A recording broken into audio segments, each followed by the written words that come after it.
아주 먼 옛날 하늘에서는 당신을 향한 계획이 있었네. 우리 찬양 드리고 강의 시작합니다.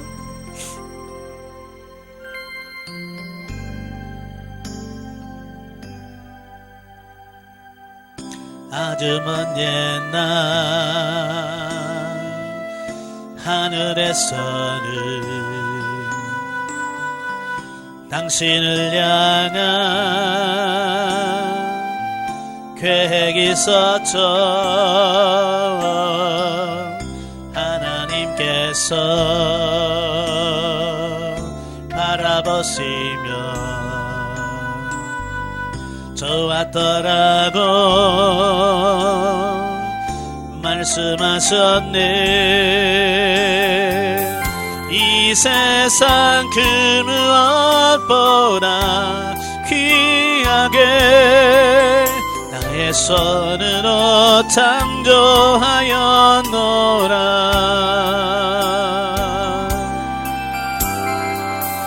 내가 너로 인하여 기뻐하노라. 내가 너를 사랑하노라.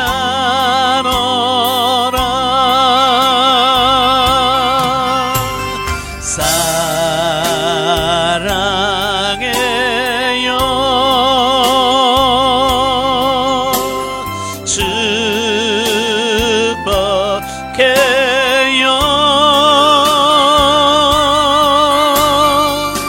당신의 마음에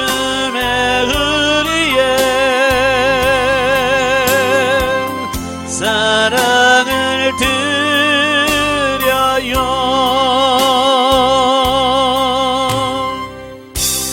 네, 기도하겠습니다. 창세전부터 하나님께서 계획하신 바 중에 우리를 선택하시고 주의 일꾼으로 세워주셨고 또 이 시대의 주의 목사로 세워 하나님의 일을 감당케 하시오니 감사합니다. 우리에게 주어진 사명을 잘 감당할 수 있는 우리 모두가 될 수 있도록 성령님 도와주시옵소서.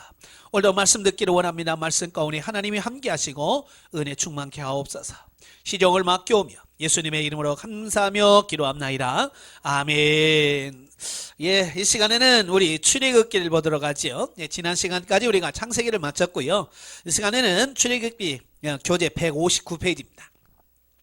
예, 159페이지를 보시면 출애굽기의 서론적 이해가 나오게 되어집니다.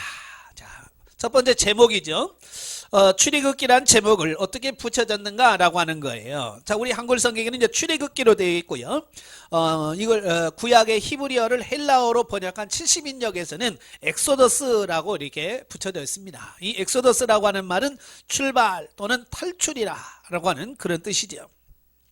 원래 히브리어의 제목은 뭐냐면 웨일레 쉐모트입니다. 웨일레 쉐모트. 그러니까 우리가 이제 찬송가를 보면 제목이 뭐죠?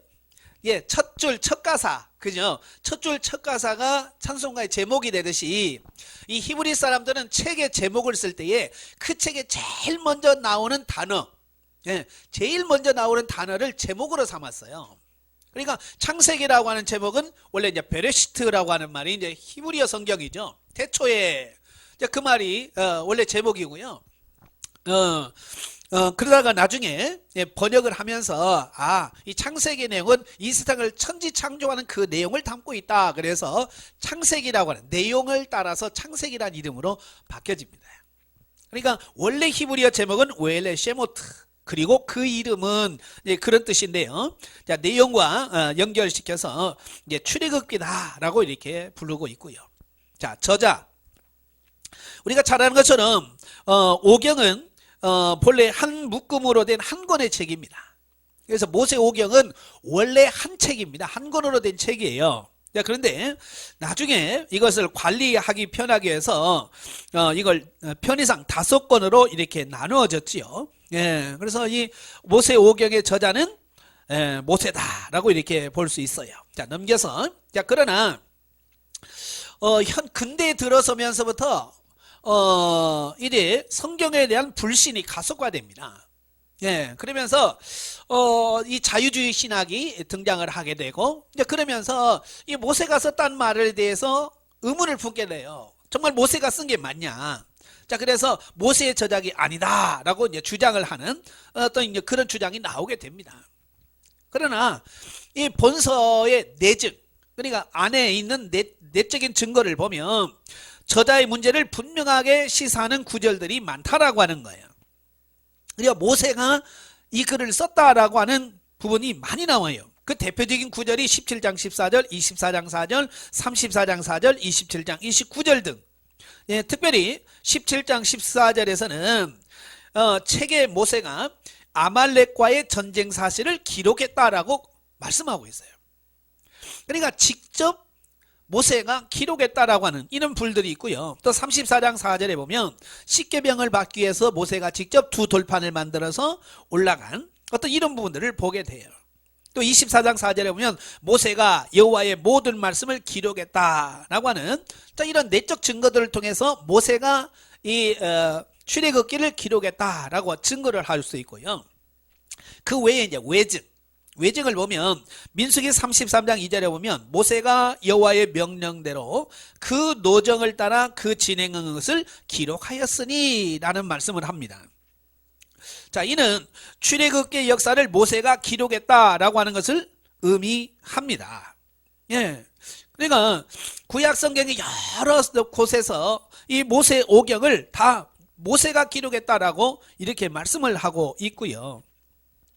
특별히 이제 신약 성경에서 증거하는 내용이 나와요. 161페이지 보시면 본서의 저자가 모세라는 사실은 신약 성경에서도 증거됩니다. 대표적인 것이 3장 6절의 사실을 근거하면서 모세의 책이다라고 소개한 마가복음 12장 26절. 예. 이렇게 마가복음 7장 10절, 요한복음 7장 19절, 또 요한복음 5장 46절 47절, 사도행전 3장 22절, 로마서 10장 5절 등에서도 이 모세오경의 저자가 모세다라고 이렇게 말씀을 해주고 있어요. 어쩌면 성경 중에서 가장 외적인 증거들이 많은 책이 모세오경입니다. 예, 다른 책도 외적인 증거가 있지만 이 모세오경만큼 외적인 증거들이 많은 책도 드물어요. 자, 그러면 이 책이 언제 기록이 됐을까? 이제 기록 연대를 보면 모세가 그 출애굽한 이후, 이게 출애굽한 데가 BC 1446년이거든요. 예, 그러니까 그때부터 시작해서 그가 죽던 해가 1406년이에요, BC. 그러니까 1446년에서 1406년 그 사이, 40년 어간에 기록했을 것으로 우리가 봅니다. 예, 물론 이러한 연대 추정에는 모세 오경이 모세 이후 시대에 기록되었다는 문서설이 배제되고 있어요. 예, 아울러 출애굽의 시점은 BC 1290년경으로 보는 소위 후기 연대설을 취하지 않는 결과다. 그러니까 이 그 출애굽한 연도에 대해서 여러 주장이 있어요. 예, 그래서 우리는 이제 보통 1444년에 출애굽한 걸로 보고 있는데요.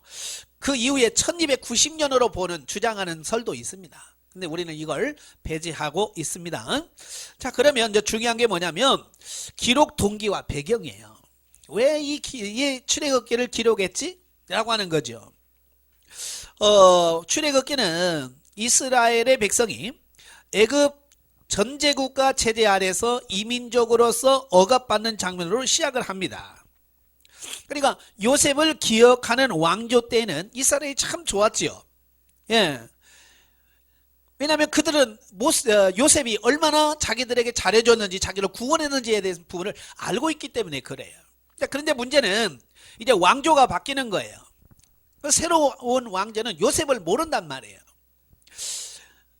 그래서 이 새로운 왕조가 들어서면서부터 이스라엘 역사는 완전히 뒤바뀌는 거예요. 그때부터 이제 고난이 시작되는 거죠. 물론 이것도 이스라엘 백성들을 출애굽시키기 위한 하나의 과정이죠. 또 하나님의 섭리였다는 사실을 보게 돼요. 자, 그래야 전반부는 그 10대 재앙, 애굽에 내리는, 그 다음에 홍해 대기적 등을 거듭되는 장엄한 구원의 대드라마를 통해서 그 비참한 노예 민족이었던 이스라엘이 애굽을 탈출하게 되어지는 과정을 기록을 하고 있습니다. 자, 후반부는 이제 노예 민족으로서의 과거를 청산하고 하나님의 택한 백성이요 언약 백성으로서의 새 삶을 살기 위하여 요청되는 가장 큰 두 가지 조건이 있습니다. 첫째가 언약 체결이죠. 하나님과 언약을 맺는 거고요.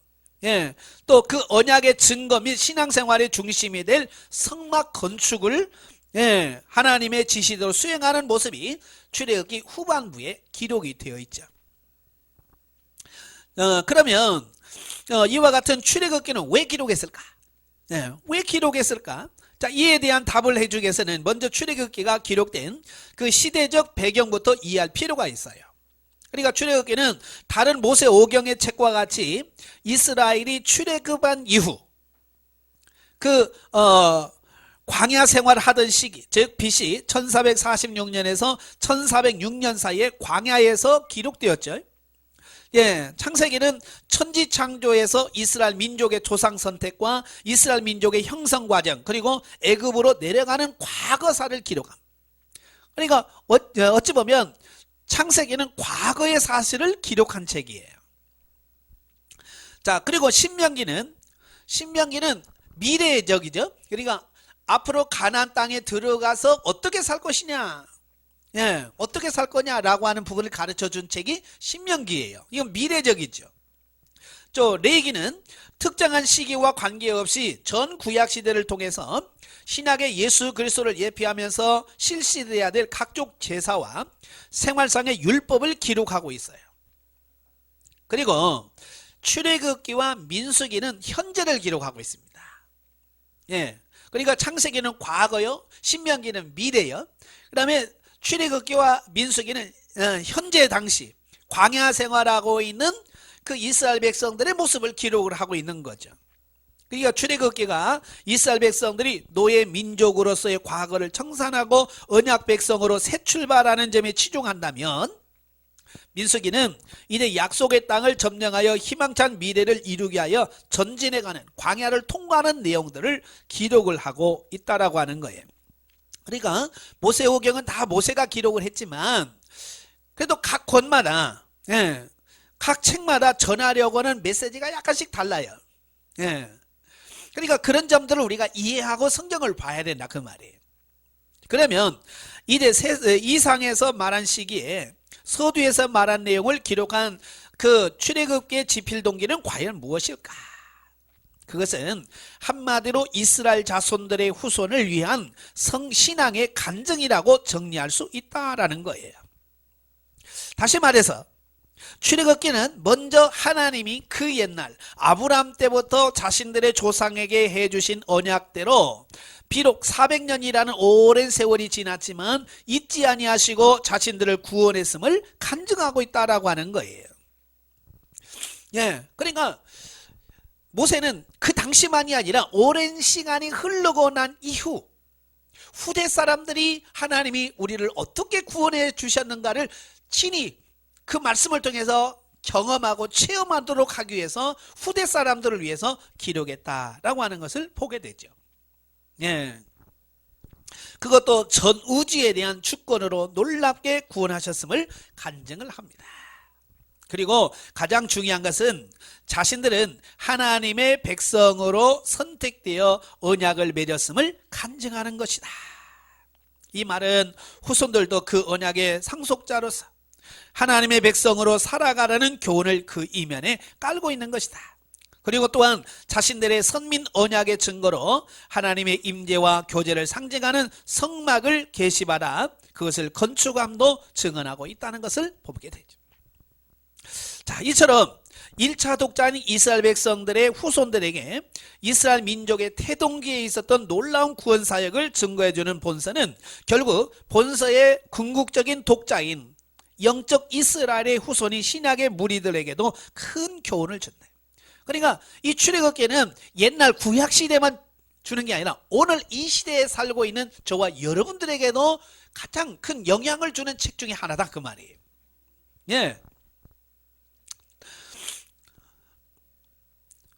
뿐만 아니라 세상 끝날 성경의 약속대로 택한 성도들을 이 세상에서 구출하여 새 세상으로 인도해 주실 것을 강력히 확증하고 있는 것이다. 그러니까 이스라엘 백성들을 과거에 구원하셨던 그 하나님이 오늘도 죽어가는 영혼들을 구원하시고 새롭게 만드시는 이 부분들을 이 출애굽기를 통해서 오늘도 우리에게 강력하게 말씀해주고 있더라라고 하는 사실이에요. 그러니까 이 훈련을 하다 보면 이 출애굽기는 옛날에 기록된 어떤 그런 책이 아니라 오늘 이 시대에 저와 여러분을 구원해 가시는 하나님의 역사를 기록하고 있는 책으로 볼 수 있어요. 나중에 이제 본문으로 들어가면 너무 정확해요. 하나님께서 이렇게 우리를 구원하셨구나 라고 하는 것이 아주 선명하게 보이죠. 자, 그러면 그 출애굽기의 특징을 한번 보죠. 특징을 보면 첫째, 기적의 책이다. 출애굽기는 다른 어떤 구약 책들보다도 그 내용이나 분량에서 그 하나님의 그 극적인 기적들을 참 많이 기록을 해놓고 있어요.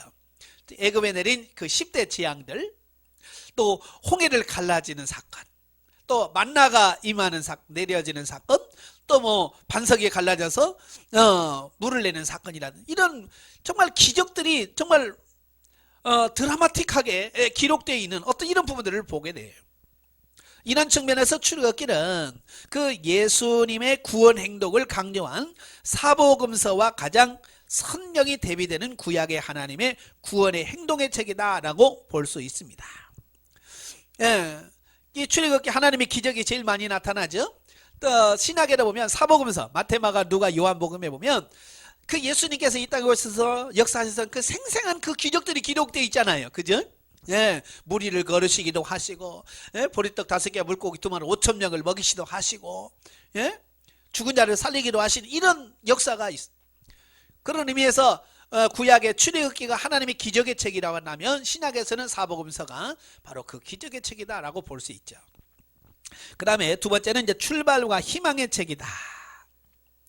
이스라엘이 이제 노예 민족에서 해방이 되어서 그 언약 백성으로 첫 출발하여 약속의 땅을 향해 전진해가는 희망의 찬 내용을 보도하는 책이다. 마치 신혼부부가 새 살림을 장만하듯이 이스라엘 백성들은 언약 백성으로 율법을 받고 성막을 건축하는 등 여러 가지 희망에 찬 준비를 하고 있는 이런 모습들을 보게 되죠. 자, 이제 두 번째 신학적 이해입니다. 신학적으로 어떻게 이 성경을 볼 거냐? 1. 출애굽기의 그리스도. 성경 66권은 전부 다 뭐예요? 예수 그리스도에 관한 책이라고 그랬죠.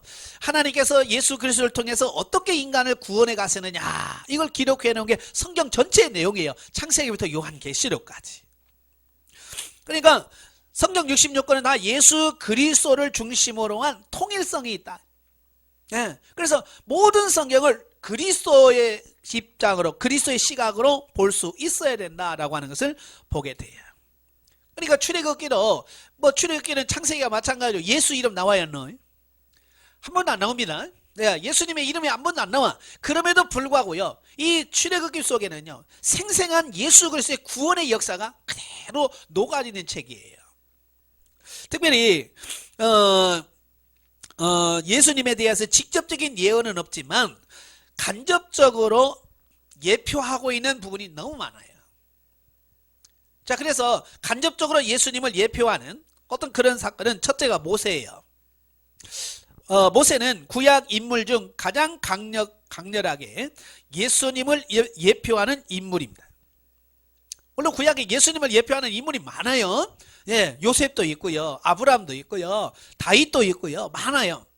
자, 그런데 그 모세는 예수님을 가장 어떻게 보면 근접한 예수님의 모습, 사역을 가장 근접하게 예표하는 인물이라고 할 수 있어요. 왜냐하면 모세는 선지자죠. 예수님도 선지자입니다. 또 모세는 제사장이요, 왕이었어요. 마찬가지로 예수님도 대제사장이요, 이 세상의 만왕의 왕으로 오셨거든요. 그러니까 모세의 사역과 예수 그리스도의 사역이 굉장히 유사하다라고 하는 거예요. 뿐만 아니라 모세와 예수님은 공의 동족을 구원할 자로서 태어난 유소년 시절부터 이방인들의 위협을 받았어요. 그죠? 모세도 태어나자마자 죽을 위기에 처했죠. 그래서 방주에 뛰어서 띄어보낼 수밖에 없었고, 예수님도 태어나자마자 헤롯이 죽이려고 하니까 애굽으로 피신해야만 되는 어떤 이런 상황들이 굉장히 유사하지요. 뿐만 아니라 모세도 예수님도 세상의 그 부귀영화를 다 거절했지요. 모세도 그 궁궐의 삶을 버리고 광야로 나갔지요. 예수님도 마찬가지예요. 그 마태복음 4장에 보면 그 사단이 예수님을 시험하잖아요. 시험하면서 마지막 세 번째 시험이 뭐예요? 예수님에게 천하 만국의 영화를 다 보여줍니다. 그리고 뭐라고 그래요? 이거 그냥 줄게. 나한테 한 번만 절해라라고 하는 그 말씀하잖아요. 너무 쉽게 세상을 얻을 수 있었어요. 근데 예수님 뭐라고 그래요? 사탄아 물러가라. 그죠? 쉽게 세상을 취하려고 하지 않았어요. 고난의 길을 자초하신 거예요.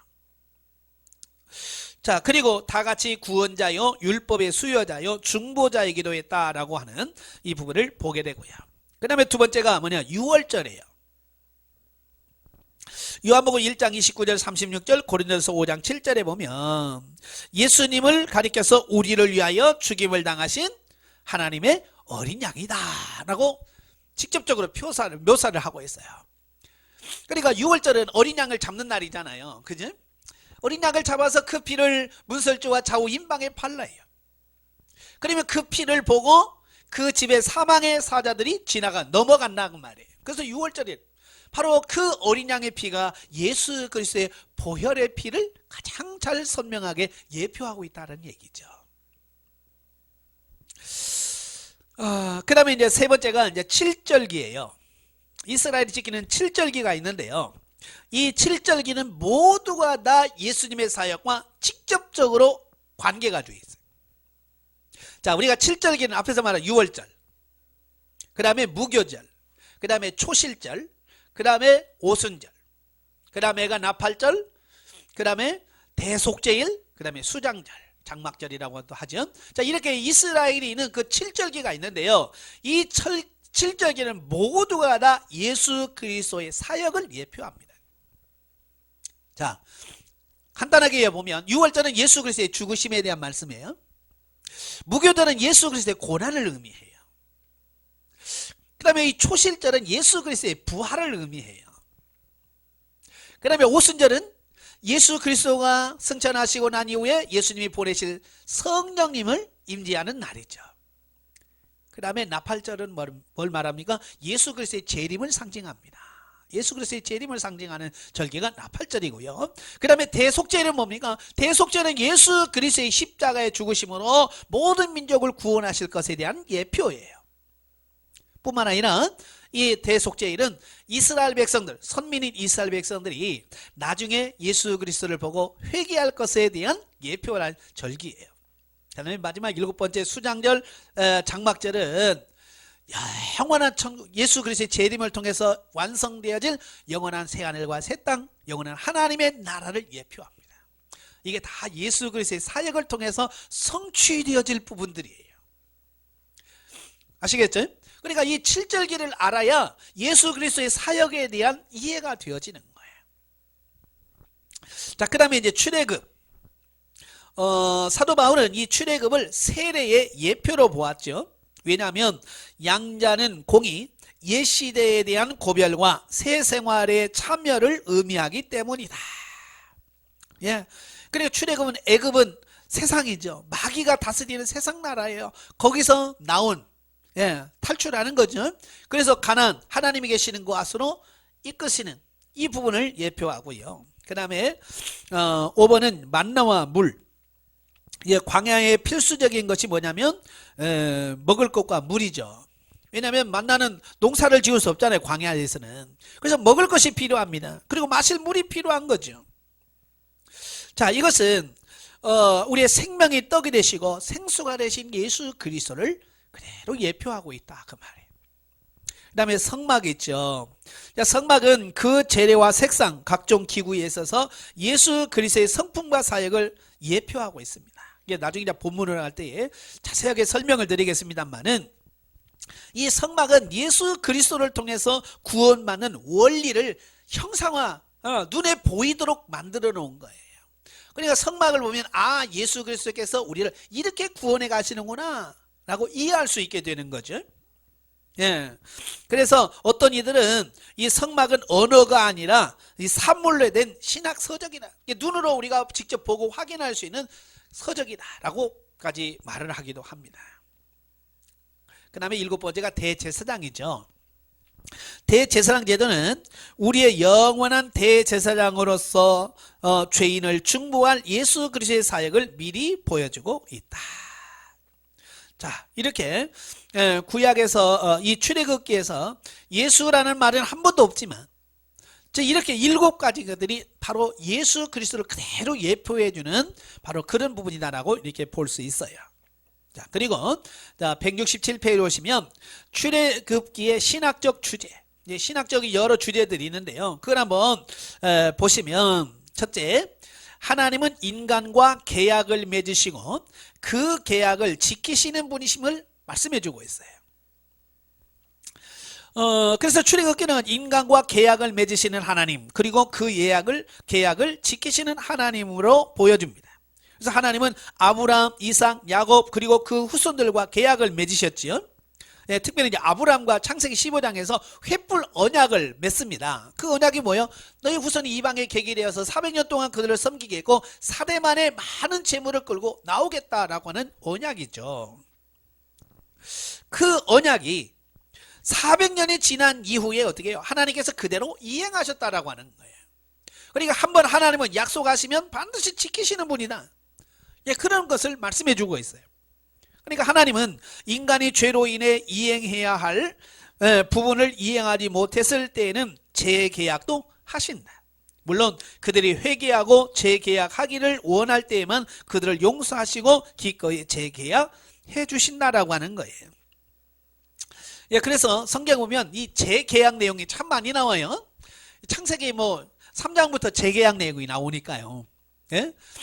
2장 17절에 보면 하나님께서 그 행위 언약을 맺지, 이 선악을 알게 하는 열매를 먹으면 반드시 죽으리라 그랬어요. 근데 3장에 보면 선악과를 따먹어요. 계약대로 말하면 어떻게 해야 돼요? 죽어야죠. 그죠? 죽어야 돼요. 그런데 하나님께서는 그들에게 재계약을 해주고 그들을 살려줍니다. 만약에 계약대로만 실행하시는 하나님이었다면 이 세상에 사람은 없습니다. 이미 다 죽었어요. 예. 하나님께서 우리를 사랑하시고 긍휼히 여겨서 또 재계약해 주시고 또 재계약해 주시고 그래서 오늘까지 오게 되어진 거죠. 그래서 오늘도 우리가 죄를 지어도 우리가 뭐랄까요? 소망이 있는 것은 우리를 다시 용서해 주시고 다시 회복시켜 주시는 그 하나님이 계시기 때문에 그런 거예요. 그 다음에 두 번째는 하나님은 역사의 주이시다. 예. 출애굽기는 또한 역사 속의 주권자로서 살아계신 하나님을 보여줍니다. 하나님은 우리가 개인적으로 믿고 묵상하는 하나님이시기도 하지만 일찍이 모세에게 그랬듯이 야훼, 여호와라는 인격체로서 자신을 드러내는 분이시기도 하다. 그래서 그분은 온 나라와 만물, 바다와 땅을 다스리는 주이시다. 그분은 애굽인들에게 홍해의 기적과 여러 재앙을 일으키시는 분으로 자신을 나타내셨다. 이렇듯 그분은 역사 속에서 당신의 뜻을 이루심으로 당신을 나타내신다. 그러니까 하나님은 저 우주 만물 저 끝에 계셔서 그냥 바라만 보고 계시는 분이 아니란 말이에요. 이 인류 역사 우주 만물을 친히 다스리시고 이끌어 가시는 분이다. 이걸 말씀해 주고 있는 거예요. 그래서 각가지 기적과 이적 이런 것을 통해서 직접 우리의 삶에 역사하고 계심을 말씀하고 있는 거예요. 오늘도 우리도 마찬가지예요. 그죠? 예, 우리가 아파서 때로는 힘들어할 때 주님께서 직접 오셔서 우리를 어루만져 주시고 때로는 치유시켜 주시기도 하시고 우리가 갈 바를 알지 못해서 아버지 어떻게 하면 좋을까요? 라고 하나님께 질문했을 때 하나님께서 우리의 갈 길을 인도하시고 열어주시고 우리 삶 속에서 하나님이 이렇게 늘 함께 하시는 하나님, 역사하시는 하나님이라는 것을 이 출애굽기에서 보여주시고 계시는 거예요. 그래서 출애굽기는 하나님의 백성들이 역사 속에 두신 그분의 선교, 뜻, 목적을 알아야 한다라고 가르칩니다. 하나님은 당신의 백성들이 당신의 제사장이 되어 세계 만방에 하나님의 위대하심을 알리고 자자손손 그분의 구원을 전해주길 원하신다. 예. 오늘 우리도 마찬가지예요. 예, 우상은 어때요? 하나님과 전혀 달라요. 눈이 있어도 보지도 못하고, 입이 있어도 말도 못하고, 손과 발이 있어도 걷거나 움직이도 못하는 게 우상이에요. 그죠? 여러분 뭐 부처가 걸어갔다는 말 들어보셨어요? 못 들어보셨죠? 못 움직여요. 근데 하나님은 아니란 말이에요. 살아계신 분이에요. 역사하시는 분이에요. 예. 바로 이걸 우리에게 말씀해주고 있다라고 하는 것을 보게 되죠. 자, 그 다음에 세 번째가 하나님은 억압받는 자의 자애로운 구원자이시다. 출애굽기는 하나님의 사랑과 은혜의 그 자애로운 분으로 묘사하고 있는데요. 뿐만 아니라 하나님을 엘샤다이라는 이름에서 나타나듯이 능력의 하나님. 그러니까 성경에 나타난 하나님의 이름이 참 많아요. 상황에 따라서 하나님의 이름이 많이 다른데요. 엘샤다이는 전능하신 하나님, 예, 이란 뜻이에요. 자, 그런데 그 하나님께서 애굽에서 고통받는 당신의 백성들의 울부짖음을 듣고 계시더라, 그 말이에요. 하나님께서는 그들의 고통을 애통해 하셨다. 그래서 그들의 기도에 응답하셨다. 그분은 당신의 백성을 구원하시기 위하여 분연히 일어서셨다. 그분은 구원의 하나님이시다. 출애굽 기록된 6월절 사건에서 나타난 하나님의 구원의 능력은 길이 기억될 것이다. 사람들은 어리석은 인간적 상상이 아닌 역사적 사실에 의한 역사관을 가져야 할 것이다. 예, 하나님은요, 우리의 모든 것을 다 듣고 계셔요. 우리가 찬송 부르잖아요. 우리의 신음에도 응답하시는. 우리가 너무 힘들어서 하고 아무 말도 못하고 그냥 신음하고 있는데도 불구하고 그 신음 소리까지도 들으시고 응답하시는 분이 누구냐? 하나님이시다. 참 저는 갈수록 이걸 더 많이 느껴요. 하나님 앞에 아버지 나 힘들어요. 이 문제 어떻게 해결해 주세요 라고 하는 말도 안 했는데도 불구하고 하나님께서 미리 하시고 내가 그 소원하는 바를 하나님께서 먼저 해결해 주시는 그 부분을 보면서 야, 정말 하나님은 이런 은혜로운 분이시구나. 근데 많은 분들은 하나님에 대해서 원망이 참 많아요. 예, 하나님 내가 그렇게 기도해도 안 들어주시고 왜 같은 하나님인데 왜 이렇게 다를까요? 예, 하나님이 다른 게 아니라 하나님을 믿는 우리 수준이 다르기 때문에 하나님의 역사하시는 방식도 다를 수밖에 없어요. 그래서 저와 여러분이 영적으로 깨어있고요, 영적인 수준으로 더 성장 성숙해가는 그런 삶이 되길 바랍니다. 예. 네 번째는 뭐냐? 하나님은 책임감 있는 일꾼을 부르시고 사용하신다. 자, 출애굽기는 하나님께서 책임감 있는 일꾼을 부르시고 쓰신다라고 말하고 있다. 우리는 출애굽에서 모세와 아론의 헌신과 그 모세의 장인 이드로까지 헌신한 것을 보게 된다. 전날 애굽에 노예였던 이들을 광야로 거쳐 이끌어 나오는 것, 그리고 그들이 독자적인 한 국가를 형성할 수 있도록 돕는 것, 이는 지도력에 있어서 역사적으로 가장 성공적인 경우일 것이다. 이것은 하나님께서 일꾼으로 세우신 사람을 통해서 그분께서 이루신 일이다. 그리고 그 일꾼들은 어떤 어려움이 와도 결코 포기하지 않는 그런 충실한 일꾼들이다라는 거예요. 사실 그 400년 동안 애굽에서 노예 생활했으니까 그의 기질이 어떻겠어요? 노예잖아요. 그러니까 노예 근성이라는 게 생겨요. 가끔 그 공산주의와 민주주의 국가를 이렇게 비교하잖아요. 민주주의는 뭡니까? 경쟁에 의해서 스스로의 힘으로 세상을 살아가는 세상이 지금 민주주의라고 했어요. 그래서 공산주의는 뭡니까? 같이 나누는 거예요. 그러니까 공산주의의 삶 속에서 오래 살다 보면요, 경쟁 이런 게 없어요. 그냥 뭐 적당하게 일하면 적당히 받고, 뭐 그러니까 삶에 대해서 뭐 어떤 의욕적으로 막 하고 싶은 그런 게 없어요. 그러니까 공산주의에 살다가 이 자유주의 국가에 오면 적응을 못하죠. 마찬가지예요. 노예라는 게 뭐예요? 그냥 시키면 시킨 대로 하다가 그냥 먹을 것 주면 먹고, 그런 삶을 살다가 자유롭게 사니까 이게 적응이 안 되는 거예요. 예를 들어서 이런 거죠. 자, 우리나라도 일제 36년, 그리 긴 세월은 아니에요. 근데 36년의 세월 동안에 이 우리나라 사람이 일본 밑에서 살았잖아요. 억압받고 눌리며 살았어요. 그러다가 해방이 됐잖아요. 해방이 되면서 우리나라 사람들이 가장 많이 외쳤던 게 뭐냐면 자유예요, 자유. 근데 그 자유의 개념이 잘된 자유일까요? 아니죠. 자유야, 내 맘대로 해도 돼. 그래서 방종의 삶으로 넘어가 버린 거예요. 그래서 우리나라 사람들은 일제 36년 이렇게 짧은 기간이었지만 그 기간을 통해서 우리 민족에는 이 노예 근성이라고 할까요? 이런 게 생긴단 말이에요. 근데 이스라엘 사람들은 400년 동안이나 종살이 했으니 뭐 그 근성이 얼마나 지독했겠어요. 그걸 끌고 가려니 얼마나 힘들었겠어요. 참 목회가 그런 거잖아요. 세상에서 어렸을 때 온 사람도 있겠지만 어떤 사람은 50년, 60년, 60살 돼가지고 오잖아요.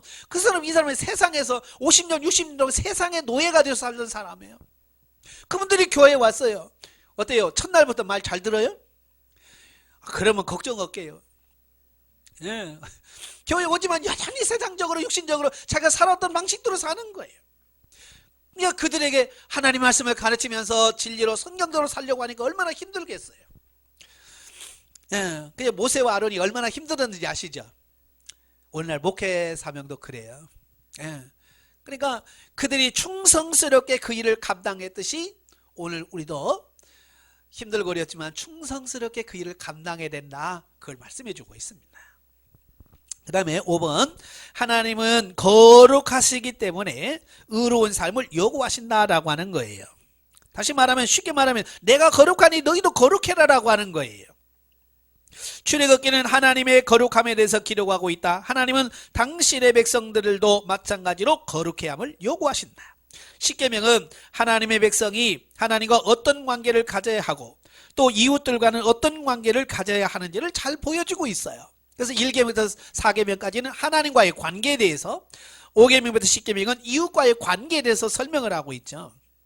그러니까 자고로 진정한 종교는 이 두 가지, 다시 말하면 신과의 수직적인 관계와 인간과의 수평 관계를 모두 잘 가르쳐야 돼요. 그런데 지금 보통 보면 이 한쪽으로 치우친단 말이에요. 예. 그래서 어떤 교회는 수직적인 관계, 하나님의 관계만 막 설명하는 이런 교회가 있어요. 예. 근데 반대쪽으로는 또 인간과의 관계, 수평적 관계, 굳이 해라, 도우라. 그래서 인간과의 관계만 또 집중하는 교회가 있어요. 이건 아니에요. 진짜 교회는 수직적인 관계와 수평적인 관계가 조화를 이루어야 돼. 그래서 여러분의 교회가 지금 이 수평적인 관계와 수직적인 관계가 잘 형성이 돼 있나, 이걸 잘 보셔야 돼요. 한쪽으로 기울어지고 있지는 않는 거예요. 이걸 바르게 세워야 됩니다. 그래서 십계명에서 나타나듯이 하나님은 다른 신이나 우상 숭배를 절대 허용하지 않는 질투의 하나님이시다. 한편 우리와 하나님과의 관계는 윤리적이고 도덕적인 삶으로서 나타나야 한다. 자, 이 말이 무슨 말이냐면요, 신앙이나 우리가 하는 영성이라고 하는 것은 결국 뭘로 나타나느냐면 도덕이나 윤리적인 삶으로 나타납니다. 그죠? 그래서 예수 잘 믿으면 도덕적으로, 윤리적으로, 와, 저 사람 진짜 본받고 싶다, 이렇게 달라지게 돼 있습니다. 그래서 행함이 없는 믿음은 죽었다고 말하잖아요. 그래서 삶으로 나오지 않은 믿음은 이건 아닌 거예요. 쉽게 말하면 이런 거예요. 난 믿음이 좋아, 난 신앙이 좋아, 삶은 개판이야. 이건 아니라 삶이야. 믿음 없는 거예요. 그건 믿음이 있다면 그 믿음이 행함을 통해서, 삶을 통해서 자연스럽게 표현되어지고 나타나야 되는, 그 얘기를 하고 있는 거예요. 그것도 억지가 아니라 자발적으로 나타나셔야 돼. 영성이라고 하는 건 뭡니까? 내 안에는 영이 성장해서 예수 그리스도의 마음을 품고 예수 그리스도를 닮아가다 보니까 어때요? 내가 예수님을 닮아가다 보니까 다른 사람들로부터 자연히 인정을 받게 되고, 본받고 싶어하는 마음이 자연적으로 생기는 거예요. 이건 외식적으로 내가 잘 보여야지 라고 해서 되는 게 아니라 이 안에서부터 변화가 나타난다, 그 말이에요. 6번째 보면 하나님은 당신의 백성들 가운데 거하시며 영광받기를 원하신다. 하나님은 출애굽기는 하나님께서 영광받기 원하신다는 것을 보여준다. 하나님께서는 성막의 구조와 제작에 관해 직접 지시하셨다. 그리고 하나님께서 이스라엘 백성들의 삶의 구심점을 상징하는 의미에서 그들 야영지의 중앙에 성막을 설치합니다. 그러나 그들의 삶에 있어서 그들은 하나님을 그들의 삶의 중심으로 섬기지 않았다. 자, 왜 하나님께서 성막을 지어서 그 이스라엘 백성들이 모이는 진영의 가장 핵심 중앙에다가 성막을 딱 세웠을까요? 이것은 성막 중심, 하나님 중심의 삶을 살아라, 그 얘기를 하고 있어요. 오늘도 마찬가지죠. 저와 여러분이 세상을 살면서 하나님 중심의 삶을 살고 있나요? 하나님이 여러분의 삶의 중심에 있어요? 대부분이 하나님이 우리의 삶의 중심이 아니라 저 변두리에 있어요. 중심은 누가? 내가 있고 예수님은 저 구석에 있어요. 이걸 바꾸셔야 돼. 하나님 중심, 예수 그리스도의 중심의 삶으로 바뀌어지셔야 돼요. 예, 아무튼 하나님께서는 당신의 백성들과 함께 그 성막에 거하셨다. 하나님은 인간들에게 멀리 떨어져 있는 그런 분이 아니라 바로 인간의 삶 그 속에 거하시는 분이시다. 예, 오늘날에도 하나님은 우리 자신이 성전으로 지어지기를 원하셔요. 예, 그래서 고린도서 3장 16절 6장 19절에 보면 너희가 하나님의 거하시는 성전인 줄 알지 못하느냐. 우리 안에 누가 계신다고요? 하나님이 거하신다. 그러니까 하나님이 거하시는 거기 때문에 내가 뭐요? 성전이 되는 거야. 성전. 예. 그래서 저와 여러분이 빨리 영적으로 성장해서 하나님이 거할 수 있는 성전으로서 온전히 세워지는 여러분이 되시기를 바랍니다. 예, 세 번째 3번 출애굽기와 현대 성도. 출애굽기는 하나님께서 당신이 택하신 선민을 세상 압제자인 애굽의 제국으로부터 해방시키시고 그들과 선민 언약을 맺으신 사건에 집중시키고 있으며 하나님과 언약을 맺은 선민이 가져야 할 기본 자세에 대하여 설명을 해주고 있습니다. 예, 그러니까 출애굽기는 오늘날 우리를 불러서 구원시키시는 하나님의 사역을 가장 잘 보여주는 구원의 책이다라고 볼 수 있어요. 아까 설명드렸죠. 살아계신 야훼 하나님은 각 개인과 온 나라들, 왕과 노예, 사람과 만물, 하늘과 땅, 역사와 자연을 다스리는 분이시다. 하나님은 한 사람 모세의 삶을 통해 이 위대한 일을 이루셨다. 그분은 역사 속에서 살아 움직이시는 하나님, 자신을 드러내시며 당신의 백성을 구원하시는 하나님이시다. 그분은 이방 신화의 주인공이 아니며 동양의 명상의 대상이 아니다. 그분은 역사의 주인이시며 인간을 위한 일관된 구원 행동을 행하시는 분이시다. 출애굽기가 강조하는 이 사실들은 그 옛날 이스라엘 백성에 국한된 사건이 아니라 오늘날 우리에게도 해당되는 진리이다. 예. 그래서 영적으로 보면 출애굽시키는 그 과정이 오늘날 저와 여러분을 구원해 가서는 하나님의 구원 과정이라고 하는 사실을 그대로 볼 수 있습니다. 자, 우리는 이 출애굽기를 전 성경과 함께 조망할 때에 그 애굽에서 당신의 백성을 구원해내신 역사 속의 하나님을 만세대의 성도들을 이 죄악된 세상 전체에서 구원하시기 위해 로마 제국 시대에 당신의 아들 예수님을 인간으로 보내사 역사 속에서 일하셨음을 발견하게 돼요. 자, 우리는 죄에 놓여 있으나 그분은 구속사역으로 우리를 자유케 하셨다. 예수님께서 유월절 만찬상에서 당신이 이제 유월절 어린 양처럼, 아니 이제 모든 유월절 양이 예표했던 유일한 실체로서 십자가의 순환을 당하실 것이라고 선포하신 말씀은 예수님의 죽음이 우연이 아니라 출애굽 구원을 이루신 하나님의 사역과 연관성 위에서, 그리고 그 옛날 출애굽 당시에 유월절 어린 양이 주었던 세상적 구원이 아닌 영원한 천국 구원을 주시려는 일관된 하나님의 구원 사역의 결과라고 하는 사실을 선포하고 있다. 네. 다시 말하면 하나님이 어떻게 하다 보니까 우리를 구원했다, 그런 뜻이 아니에요. 창세 때부터 이미 이 구원 계획을 세우시고 그 계획대로 성취하셨다, 이 말이에요. 아시겠죠? 하나님의 구원 계획 안에서 모든 게 이루어졌다. 그렇다면 오늘도 우리를 이 훈련에 가시는데 이 훈련이 우연히 그냥 생기는 거겠어요? 아니란 말이에요. 하나님은 이미 저와 여러분을 변화시킬 프로그램을 쫙 짜고 계십니다.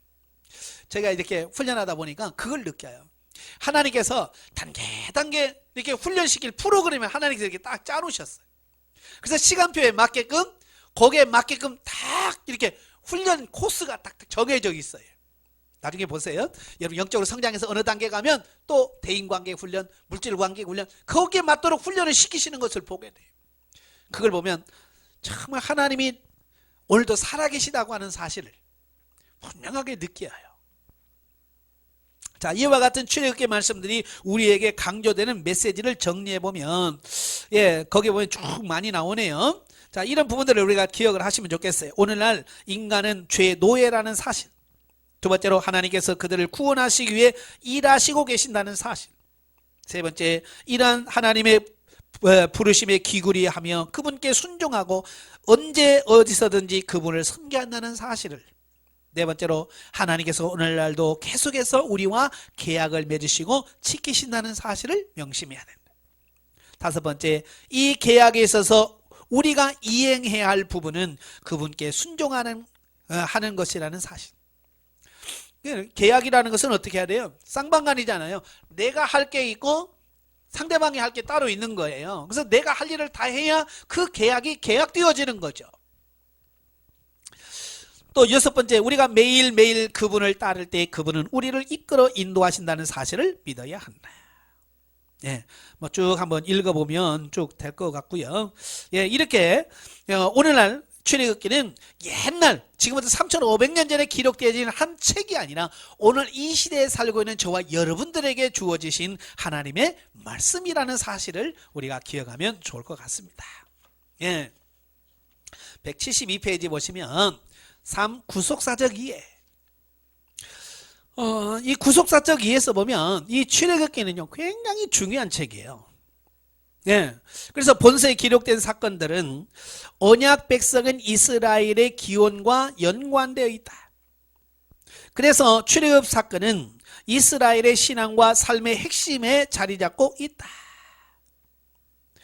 이거 굉장히 중요한 거예요.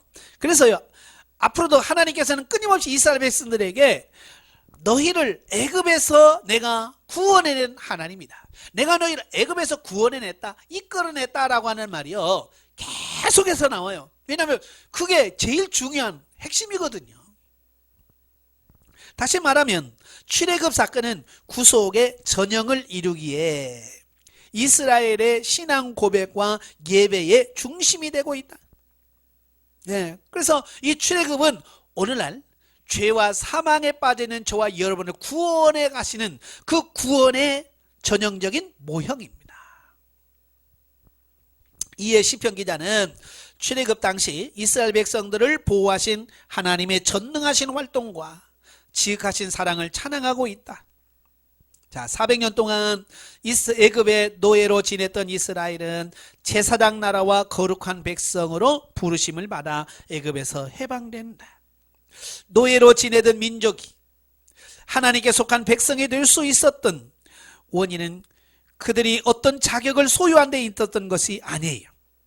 그들이 선민이 된 것은 첫째로 하나님께서 주권적으로 선택하셨기 때문이다. 그리고 아브라함에게 약속하신 그 언약 때문이었다. 특별히 이스라엘이 뭐 잘나서 그런 게 아니에요. 이것은 오늘날 우리에게도 주신 말씀과 같아요. 그게 무슨 말이냐면요, 저와 여러분이 구원받은 것은 우리가 뭐 잘나거나 똑똑하거나 뭐해서 한 것이 아니라는 거예요. 하나님의 절대적인 주권이에요. 선택하심이에요. 그죠? 하나님이 여러분을 부르셨기 때문에 여러분이 온 거지. 뭐 여러분 스스로 온 사람은 누가 있어요? 어떤 분이 그러더라고요. 저요 제 발로 걸어서 교회 갔어요. 그러시더라고요. 물론 그러신 분이 있죠. 누구한테 이렇게 이끌려서 가는 게 아니라 스스로 교회 찾아가서 예수 믿는 사람이 있어요. 그렇게 스스로 교회 갈 수 있도록 이끄신 분이 누구냐? 하나님이세요. 하나님이 역사하심이 없으면요 죽어도 안 됩니다. 여러분 전도해 보잖아요. 숨 깔딱깔딱 넘어가 죽어가는 사람에게 예수 믿어 아멘만 하세요. 그러면 구원 받아요. 아멘 해요, 안 해요? 구원받지 않은 사람은요 죽어도 안 합니다. 야, 진짜 그 놀래지. 아니, 예수님이 당신을 위해서 죽으셨어요. 그 예수님만 믿으면 당신 천국 가요. 아무리 얘기를 해도 숨 깔딱깔딱 넘어가면서 아멘만 해요. 그래서 안 해. 하나님이 선택하지 않은 백성은요 안 되더라고요. 안 돼. 그런데요 하나님의 선택된 백성은요 죽어가는 순간에 아멘 하세요. 그러면 아멘 하더라고요. 그걸 보면서 선택자와 선택하지 않은 자의 차이점을 보게 돼요. 자, 선택과 언약 성취를 통하여 이루어지는 구원 사건은 이전 시대에 찾아보기 드문 상황이었다. 그러므로 본서에서는 이를 표현하는 새로운 언어가 등장하는데요. 이를테면 인도하다, 데리고 나오다, 표징과 이적, 구속하다, 구하다 등등 대표적인 그런 말씀이 나옵니다. 이 용어들은 구속을 표현하는 전문 용어가 되어서 이스라엘이 당하는 다양한 상황에서 쓰여졌다. 즉 개인적인 탄원에서 또 하나님의 존재와 권세를 찬양할 때, 또 세 번째 자발적인 순종의 결여를 비난당할 때, 또 바벨론 포로에서의 구출을 기대하는 제2 출애굽의 근거로서 사용되어지고 있습니다. 예. 그러니까 이 구속 구원이라고 하는 말은 우리는 이제 보통 죄에서 구원하는 어떤 이런 것만 생각하잖아요. 근데 성경에 보면 이 구원이라는 말은 정말 다양하게 나오더라고요. 질병에서 치유시켜 달라는 것도 아버지 나를 구원해 주소서. 또 절망적인 사건에서 아버지여 나를 구원하소서. 이 구원이라고 하는 말은 여러 측면에서 사용되어지고 있더라고 하는 거예요. 자, 출애굽 사건에서 첫째 구속의 방법, 또 구속의 대상, 구속 목적 등이 함축되어 있다. 이것은 이스라엘을 애굽에서 구출하시는 하나님의 활동에서 또 십계명과 언약서에 나타난 선민의 임무에서 나타납니다. 그리고 죄의 잔재가 있는 성도를 통치하시기 위한 성소와 희생 제사에서 그대로 이것이 제시되어지고 있어요. 본서에 나타난 하나님의 구속 활동에 나타난 특징들을 살펴보면 첫째, 구속의 주체. 구속의 주체가 누구냐? 본서에서 처음으로 제시된 성호인 여호와라는 말이 나와요. 3장 15절. 모세가 그러죠. 누가 나를 보냈다고 할까요? 그죠? 이스라엘 백성 가서 누가 너 보냈냐라고 말하면 내가 누구라고 말하죠? 그때 뭐라고 그래? 여호와라고 해라. 야훼, 여호와, 스스로 있는 자, 그런 뜻이잖아요. 족장들은 하나님을 전능의 하나님으로 알고 있었을 뿐 여호와라는 성우는 알지 못하고 있었습니다. 그러니까 구약에서 아브라함이나 이삭과 야곱은 하나님을 향해서 엘샤다이, 전능하신 하나님으로 인정을 했어요. 그러나 여호와의 이름으로는 몰랐단 말이에요. 이 성호의 의미에 대해서 논란이 많지만 대체로 계획을 세우시고 거기에 따라 행동하시는 하나님이란 뜻으로 해석이 된다. 여호와라고 하는 말은 주로 이제 언제 쓰냐면 그 언약을 체결하고 할 때 쓰는 용어예요. 하나님의 이름이에요. 그러니까 항상 언약과 관계될 때는 여호와라는 이름을 씁니다.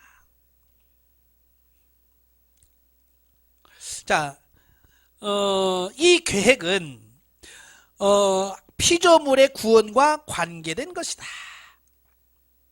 창세기 12장, 15장, 17장은 하나님께서 아브라함에게 후손들을 구원하시고 복 주시겠다고 다짐하신 구속의 계획을 제시하고 있다. 이 약속대로 하나님께서는 이스라엘을 애굽의 속박에서 구원하셨다. 구속에 대한 하나님의 주도권은 구원의 계획을 세우는 것뿐만 아니라 계획의 성취에도 나타난다. 그러니까 하나님께서는 구원 계획을 세우실 뿐만 아니라 세우신 계획을 그대로 역사 속에서 성취 그대로 되어지도록 또 역사하시는 하나님으로 나타납니다. 즉 이스라엘이 구속받을 만한 자격이 없으므로 하나님께서 약속하신 대로 구원하기 위해서는 하나님의 무조건적인 사랑이 필요하였다. 흠 있는 이스라엘을 선민으로 삼으신 하나님의 사랑을 원문상 헤세드로 표현합니다.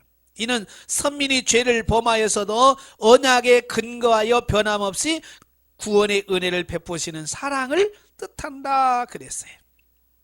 그러니까 이 헤세드라고 하는 말은 뭐냐면 받을 만한 자격이 없어요. 구원받을 만한 자격, 은혜를 받을 만한 자격이 없어. 그럼에도 불구하고 하나님께서 내가 그렇게 사랑한다고 했지, 내가 너 구원한다고 했지 라고 하는 그 언약에 의해서 우리를 구원해 주시고 사랑해 주시는 그걸 헤세드다라고 말합니다. 예. 사실 우리는 뭐 자격이 있어요, 없어요? 우리가 무슨 자격이 있어요? 뭐 자격 내세워서 하나님 나 구원해 주세요. 뭐 때문에 뭐 있어요? 없어요.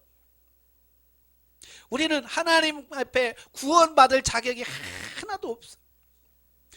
근데 우리가 구원받은 것은 뭐냐면 창세전에 이미 그래 내가 너를 구원해 줄게 라고 하나님의 계획 속에서 이미 우리에게 계획하신 바가 있더라 그 말이에요.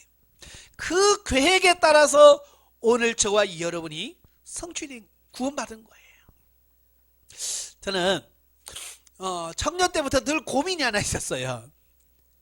그게 뭐냐면 에베소 1장 3절이 이해가 안 되는 거예요. 거기 뭐 창세전에 너를 택정하사 그 말씀이 나와요. 창세전에 나를 택정했대요. 아무리 청년 때 그걸 고민해도 이해가 안 되는 거예요. 왜요? 내가 창세 때 있었어요, 없었어요? 없었거든요. 제가 1964년 4월 2일생이에요. 그러니까 1964년 이전에는 제가 있었어요, 없었어요? 없었단 말이에요. 없었는데 하나님이 어떻게 나를 택정하지? 그게 이해가 안 되는 거예요. 그게 내가 있었다면 내가 10,000살 뭐 5,000살 됐다면 내가 좀 이해가 되겠지만 이해가 안 되는 거야 도대체가. 하나님이 언제 나를 택정했어? 내가 있지도 않은데. 그래서 그걸 이해하려고 너무 고민하고요. 하나님의 기도 많이 했습니다. 도대체가 이게 무슨 뜻이에요? 그러다가 어느 날 성경을 읽는데요. 태초에 하나님이 천지를 창조하시니라. 창세기 1장 1절을 딱 읽는데요. 태초에 하나님이 천지를 창조하시니라. 그 말씀을 딱 읽는데요. 그 말씀이 확 믿어져지는 거예요. 하나님이 천지를 창조하셨다. 저 태양을 창조했단 말이야. 저 달을 만드시고 이 별들을 만드시고 우주 만물을 하나님이 창조하셨다는 거야? 라고 하는 그 창조가 딱 믿어져지니까 창세전에 나를 택정하사 이게 믿어져지더라는 거예요. 이해가 되죠? 저 태양을 만드신 하나님이 그렇다면 그러니까 이것도 못하겠나? 그전에는 내가 없는데 어떻게? 라고 했는데 아니 저 태양을 만드신 하나님이라면 이것도 가능하지 않냐.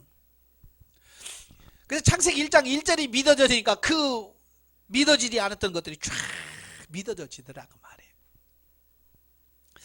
그러면서 이제는 하나님이 창세전에 택정하신 부분이 뭔지를 이해가 되고 믿어져지는 거예요.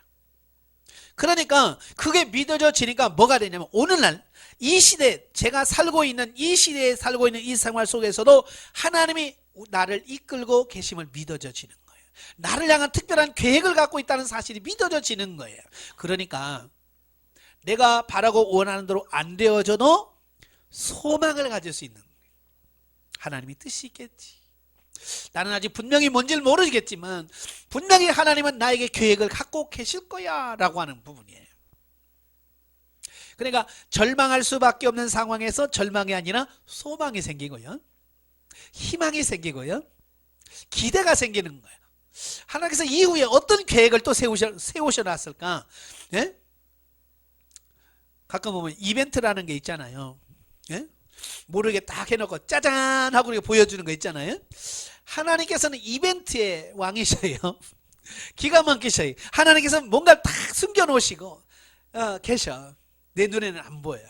그러다가 어느 날 하나님께서 짜잔 하고 보여주신단 말이에요. 그게 믿어져지는, 예, 바로 왜냐? 구속의 주체가 누구냐? 하나님이셔. 모든 것을 계획하시고 그 계획을 이루어 가시는 분이 하나님이시기 때문에 그게 가능하다라는 거예요. 자, 넘겨서 구속의 방법. 그럼 어떻게 구원할 거냐? 자, 하나님께서는 사랑과 언약에 근거하여 인간을 구원하신다. 그분께서는 인간의 죄를 해결하기 위한 구속의 방법으로 중보자와 성소 제도를 만드셨습니다. 당시 중보자는 모세죠. 그는 죄 때문에 하나님과 직접 교제할 수 없는 선민 이스라엘에게 하나님의 은혜를 전해주는 매개체 역할을 하였다. 그렇죠. 이제 19장에 보면 이스라엘 백성들이 하나님의 음성을 직접 듣기를 거부하죠. 거절합니다.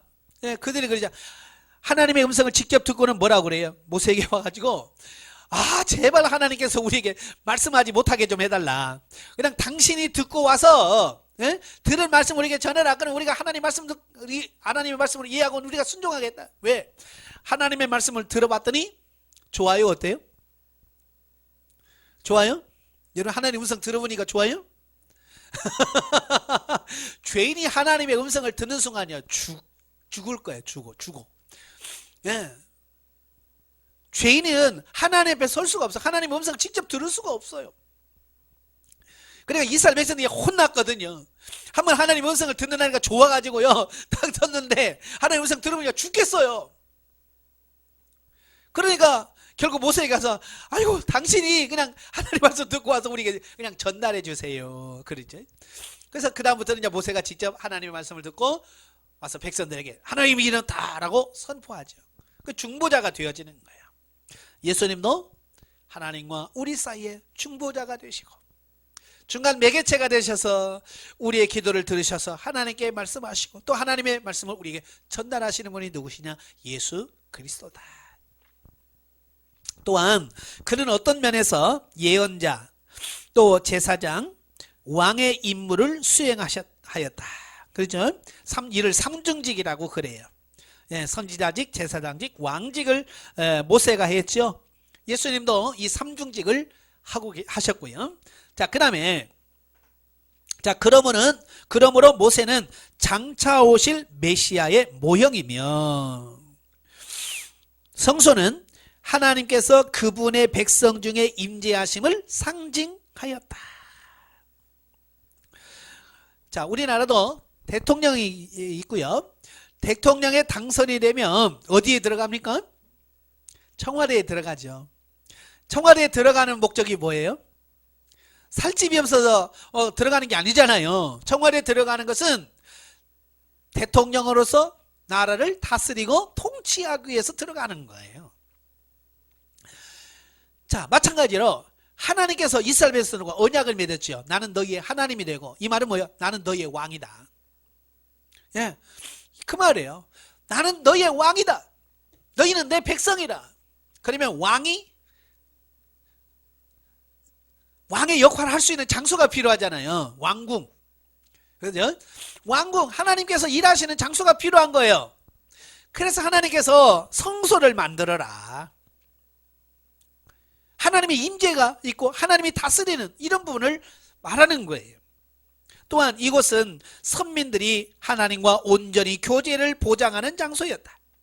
하나님과 온전한 교제를 갖기 위해서는 성소에서 행하는 희생 제사가 빠졌어요. 희생 제사 제도를 통하여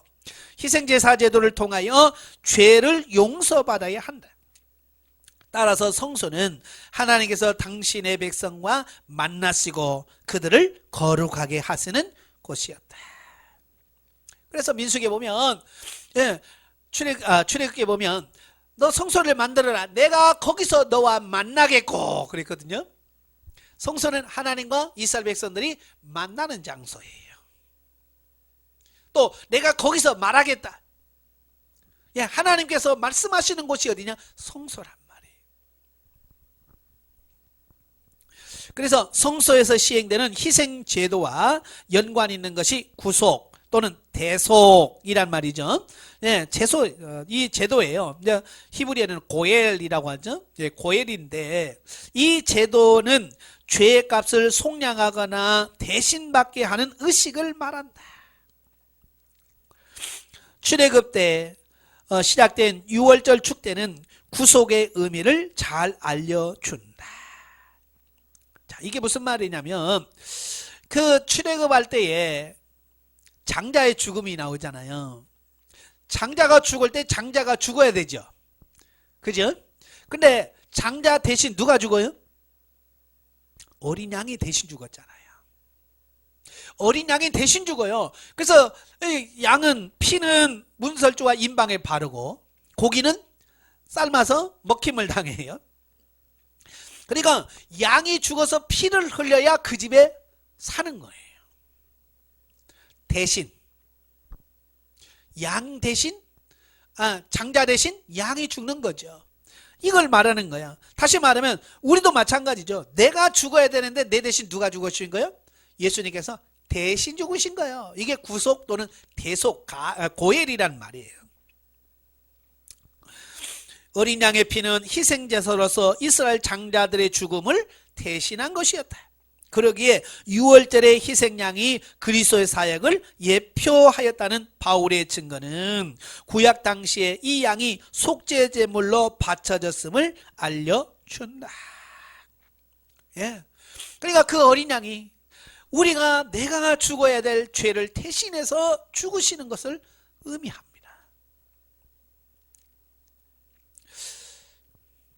어떤 이들은 이스라엘이 구속받은 것이 역사 안에서 실제로 일어난 사건이 아니라고 말합니다. 예, 그러니까 어떤 사람은 자꾸 이 출애굽 사건을 허구 또는 신화로 자꾸 취급하려고 하는 경향이 있어요. 어떻게 그런 일이 가능하냐? 어떻게 그럴 수가 있어요? 그럴 수 있죠. 믿음 없으면 어떻게 나일강으로 피가 변하고 개구리 재앙이 오고 어떻게 이런 재앙들이 임할 수 있느냐? 이게 다 지어낸 얘기다. 왜 안 믿어지니까. 자, 그런 걸 주장을 해요. 예.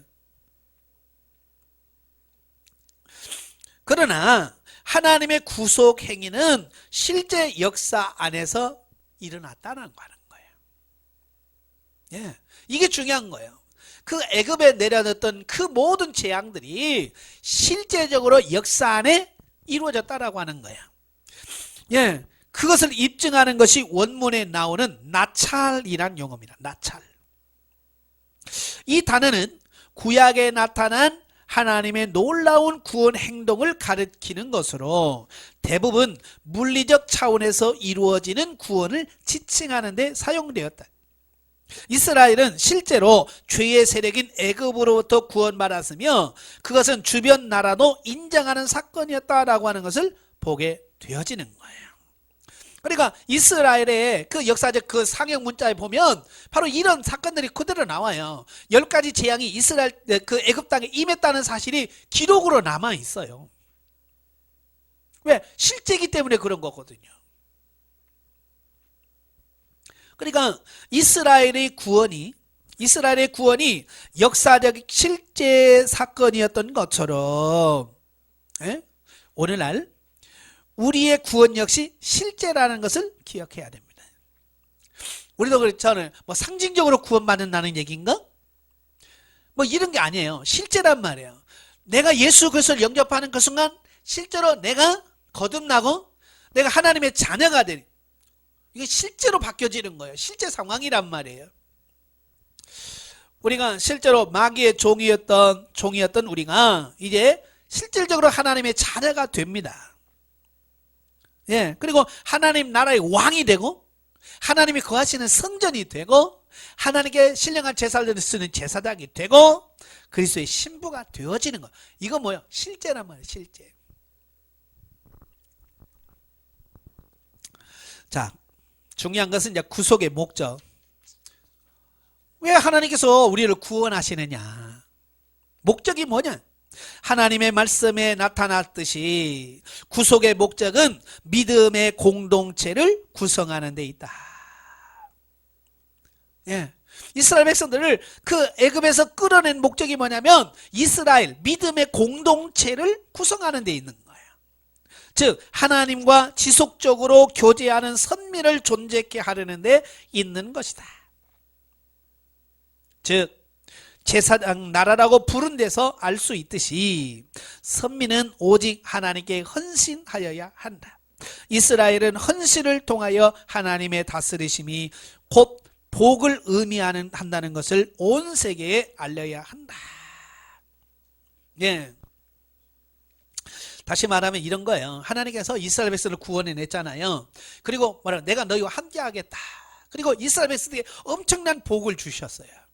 짓지 아니한 집을 짓고 쌓지 않은 성을 주고 다 주셨어요. 그게 뭐냐면 하나님과 함께하면 이런 복이 온다. 이것을 이스라엘 백성들의 삶을 통해서 보여주고 있는 거예요. 예, 아시겠죠? 바로 이 샘플로 모델로 보여지는 거예요. 다시 말하면 하나님의 구원의 의미와 하나님과 함께하는 것이 복이라는 사실을 만천하에 보여주시고자 이스라엘을 선택하셨다라고 하는 거예요. 그래서 봐, 이스라엘 백성들 봐, 하나님 잘 섬기니까 저렇게 잘 되잖아. 이걸 보여주시려고 하신 거예요. 샘플로, 모델로. 근데 불행하게도 이스라엘이 그 사명을 잘 감당해서 못했어요? 못했잖아요. 이 선민의식에 사로잡혀가지고 다른 민족을 무시하고 교만해서 결국 하나님의 일에 실패했어요. 그래서 결국 나라 없는 슬픔을 겪게 되지요. 이것도 오늘 저와 여러분들에게 보여주시는 하나의 모형이라고 볼 수 있어요. 하나님이 저와 여러분을 왜 택하시고 왜 부르셨을까요? 그것은 뭐냐면 여러분의 삶을 통해서 하나님이 함께 하시는 삶이 어떤가를 보여주시려고 하시는 거예요. 예, 그러니까 여러분의 삶을 통해서 뭘 보여줘야 돼요? 하나님이 나와 함께하고 있다는 사실을 보여줄 수 있는 삶이 되셔야 돼요. 목회자들도 마찬가지예요. 하나님이 나와 함께하고 있어. 그러니까 이 삶 속에서 이렇게 행복하며 살 수 있는 거야. 이걸 보여줄 수 있는 삶이 돼야 돼. 그래서 목회자는 아무리 힘들고 어려워도 뭐예요? 행복해야 돼. 기뻐야 돼. 근데 목회자들이 그래요, 안 그래요? 교회가 힘들다고 인상 빡빡 쓰고 있고, 낙심해 있고, 하나님께서 샘플로 보여는 샘플이 안 되잖아요. 모델이 안 되잖아요. 그렇잖아요. 근데 그게 문제예요. 그러니까 우리의 주어진 상황 속에서 나를 통해서 하나님이 보여줘야 돼. 예. 어려우면 어려움 속에서 하나님과 동행하는 삶을 보여주면 성도들이 힘을 얻습니다. 야, 우리 목사님 저렇게 어려워도 어떻게 저렇게 웃으면서 행복하게 저 신앙생활 할 수 있지? 이런 거예요. 가난해. 나 돈이 없어. 먹을 것이 없어. 그래도 그 기뻐하면서 막 하나님과 동행하는 그 삶을 보여주면 성도들이 야, 우리 목사님 진짜 어떻게 저럴 수가 있지? 어떻게 저렇게 먹을 것이 없음에도 불구하고 어떻게 저렇게 행복하게 저렇게 살 수 있지? 야, 저게 진짜 믿음이구나. 나도 저렇게 믿어. 이렇게 되어지는, 그게 모델이 돼야 되는 거예요. 여기서 모델이라는 것은 꼭 잘 살아만 되는 게 아니에요. 꼭 부자만 돼야 되는 게 아니에요. 오늘 여러분이 처한 그 상황이 바로 여러분에게 주어진 상황이에요. 그러니까 성도가 많아야 되는 게 아니에요. 한 명이 있어도 그 한 명의 성도를 놓고 야, 어떻게 저렇게 기뻐하면서 목회할 수 있지? 이걸 보여줄 수 있는 삶이 돼야 되는 거예요. 근데 그걸 우리는 신경 안 쓰고 어떻게 모아서 많이 모아서 숫자 늘릴까? 여기만 신경 쓰다 보니까 진짜 내가 해야 할 사명을 못하는 거예요. 하나님이 왜 나를 부르셨는지 이걸 잘 정확하게 깨달으세요. 그리고 오늘 나의 삶을 통해서 어떻게 이걸 성도들에게나 우리 가족들에게 보여줄 수 있을까? 그걸 고민하면서 같이 가야 돼요. 그랬어요. 그래서 그 사명 잘하면 복 받는 거예요. 예. 자, 이스라엘은 하나님께 속한 백성으로서 하나님의 지시와 명령에 따르는 삶을 보여야 한다. 이 지시를 율법이라고 하면 하나님께서는 율법을 십계명과 언약서에서 총체적으로 제시하셨다. 그러니까 이스라엘 백성들은 뭐냐면 율법을 주어서 우리가 이렇게 하나님 말씀에 순종하며 살아 라고 하는 것을 보여줘야 되는 거예요. 자, 율법을 제시하는 서문에서도 나타나듯이 십계명은 하나님의 구원 활동을 기초한 것으로 하나님과 구원받은 백성의 상호관계를 반영하고 있다. 자, 이게 중요한 거예요.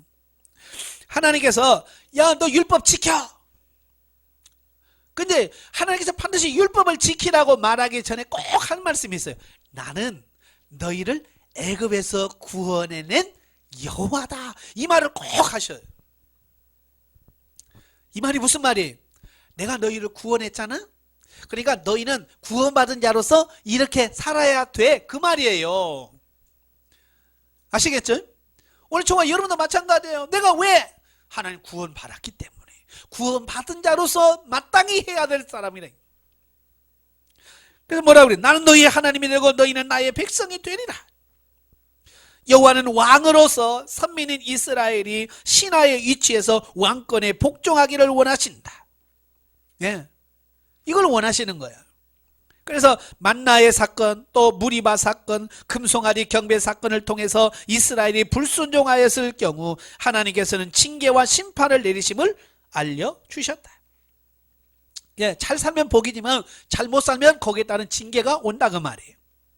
이 사실은 율법의 형태가 고대 근동의 조약 형식과 유사하다는 점에서 좀 더 분명하게 증거될 수 있다. 왕이신 하나님께서는 이스라엘을 구속하시며 인도하신다. 그러므로 그분의 백성이 된 이스라엘이 하나님을 섬기는 것은 당연한 의무다라고 하는 것을 말씀해 주고 있어요. 그러니까 구원받기 위해서 율법을 지키는 게 아니에요. 이건 율법주의예요. 율법은 내가 이미 구원받았어요. 구원받았기 때문에 구원받은 하나님의 자녀로서 하나님의 말씀에 순종하는 삶이 율법을 지키는 삶으로 나와야 되는 거예요. 이게 거꾸로 되면 안 되는 거예요.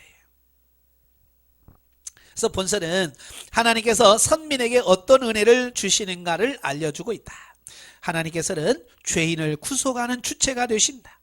구속의 방법도 전적으로 하나님의 주도 아래에 있다. 그리고 이스라엘은 오직 하나님께 헌신해야만 한다. 하나님께서는 이 사실을 드러내기 위해서 율법에 순종하면 복을 받고 불순종하면 징계와 심판을 받는다는 교훈을 선민이 영원히 지켜야 하는 규범으로 제시하셨다. 그러니까 이런 원리를 알고 신앙생활이야 기쁘고 감사하면서 신앙생활을 할 수 있는 거예요. 이 원리를 모르니까 맨날 지치는 거예요. 아이고 맨날 이 짓을 언제까지 해야 되나 그러는 거죠. 예, 저도 그래요. 목회하면서 이런 하나님의 은혜가 크고 감사할 때는 아무 문제가 안 돼요. 근데요 좀 지치고 그러면 아이고 이 생활을 도대체 언제까지 해야 되지? 금방 이렇게 툭 떨어지는 것을 보게 돼요. 이건 뭘 의미합니까? 내가 왜 사는지 정확한 의도와 목적을 알고 목회를 하고 신앙생활을 해야 된다는 것을 말씀해 주고 있어요. 그래서 이게 중요하기 때문에 이게 출애굽기를 통해서 계속해서 말씀해 주시는 거예요. 내가 너희를 구원한 하나님이다. 그러니까 너희가 내 말을 들어라. 나는 너희의 왕이고 너희는 내 신하야, 내 종들이야, 내 백성들이야. 이 말씀을 끊임없이 하는 거예요. 오늘 저와 여러분은 하나님의 백성이에요. 하나님의 종이요. 예? 그래서 하나님을 섬길 수 있는 그런 삶이 되어야 될 줄로 믿습니다. 기도하겠습니다. 은혜로우신 아버지, 출애굽기는 단지 3500년 전의 기록이 아니라 오늘 이 시대에 살고 있는 우리 모두에게 주어진 말씀입니다. 이스라엘 백성을 구원하셨듯이 오늘 우리를 구원하시고 이스라엘 백성들을 변화시켜 갔듯이 오늘 우리도 변화시켜 가시는 걸 믿습니다. 우리를 통해서 하나님 영광 나타낼 수 있도록 도와 주시옵소서. 예수님의 이름으로 감사하며 기도합나이다. 아멘. 하나님 경도입니다.